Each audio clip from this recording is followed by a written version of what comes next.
कुछ रहस्य ऐसे होते हैं जिन्हें सुलझाना मुश्किल होता है और आंसर की कमी ही इन पहेलियों को और पेचीदा बना देती है। यहाँ हम कुछ प्रमुख मंदिरों के बारे में बात करने वाले हैं और पता लगाते हैं कि उनमें क्या समानता है। अंदाज़ा लगाइए कि इन सभी प्रमुख मंदिरों में क्या समानता है।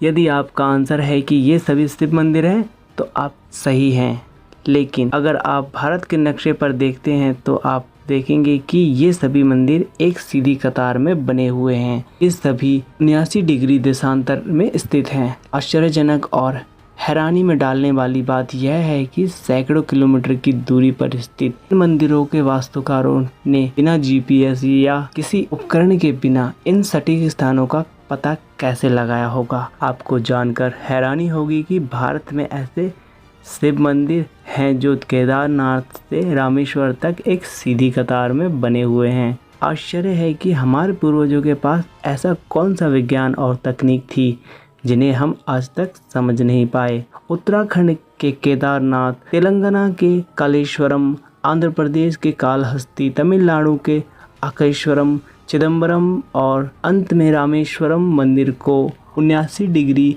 देशांतर की भौगोलिक सीधी रेखा पर बनाया गया है। ये सभी मंदिर प्रकृति के 5 तत्वों का प्रतिनिधित्व करते हैं, जिन्हें हम आम भाषा में पंचतत्व कहते हैं। पंचतत्व अर्थात पृथ्वी, जल, अग्नि, वायु, आकाश। इन 5 शिवलिंगों को पंचतत्वों के आधार पर बांटा गया है। भौगोलिक दृष्टि से भी इन मंदिरों में एक विशेषता पाई जाती है। इन 5 मंदिरों का निर्माण योग विज्ञान के अनुसार किया गया है और इन्हें एक दूसरे के साथ एक निश्चित भौगोलिक रेखाखंड में रखा गया है। निश्चित रूप से यह एक ऐसा विज्ञान होगा जो मानव शरीर को प्रभावित करता होगा। इन मंदिरों का निर्माण लगभग 4000 वर्ष पहले हुआ था, जब उन स्थानों के अक्षांश और देशांत को मापने के लिए कोई टेक्नोलॉजी उपलब्ध नहीं थी। तो इन 5 मंदिरों को इतनी सटीक स्थापना कैसे हुई? केदारनाथ और रामेश्वरम के बीच 2383 किलोमीटर की दूरी है, लेकिन ये सभी मंदिर लगभग एक ही समांतर रेखा में बने हुए हैं। आखिर हजारों साल पहले जिस तकनीक से इन मंदिरों को समांतर रेखा में बनाया गया है, वह आज तक एक रहस्य बना हुआ है। आश्चर्य की बात यह है कि ब्रह्मांड के 5 तत्वों का प्रतिनिधित्व करने वाले 5 शिवलिंग सदियों पहले एक समान रेखा में स्थापित किए गए थे।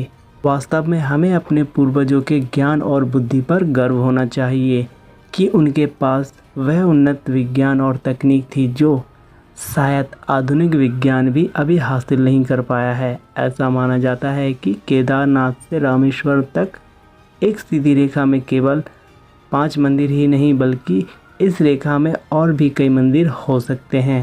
इस रेखा को शिव शक्ति या अक्ष रेखा भी कहा जाता है। हमारे पूर्वजों ने लगभग एक ही देशांतर पर हजारों मील की दूरी पर मंदिरों का निर्माण कैसे किया? केदारनाथ और रामेश्वर के बीच 2383 किलोमीटर की दूरी का अंतर है। ये कैसे एक ही रेखा पर बनाए गए होंगे? यह एक रहस्य बना हुआ है। कहते हैं ना कि हिंदू धर्म में बिना किसी कारण के कुछ नहीं होता। जैसे कि उज्जैन को पृथ्वी का केंद्र माना जाता है, सनातन धर्म में हजारों वर्ष से केंद्र के रूप में उज्जैन में सूर्य की गणना और ज्योतिषों के लिए एक मानव निर्मित यंत्र भी लगभग 2050 वर्ष पूर्व बनाया गया था। और जब करीब 100 साल पहले ब्रिटिश वैज्ञानिक ने पृथ्वी पर काल्पनिक रेखा का निर्माण किया तो उनका मध्य भाग उज्जैन था। आज भी वैज्ञानिक सूर्य और अंतरिक्ष के बारे में जानने के लिए उज्जैन आते हैं। वास्तव में कुछ रहस्य ऐसे ही होते हैं जिन्हें सुलझाना मुश्किल होता है और आंसर की कमी ही इन पहेलियों को और पेचीदा बना देती है। आप सभी को ये जानकारी कैसी लगी कमेंट करके ज़रूर बताएं और इस वीडियो को अपने हिंदू दोस्तों को शेयर ज़रूर करें।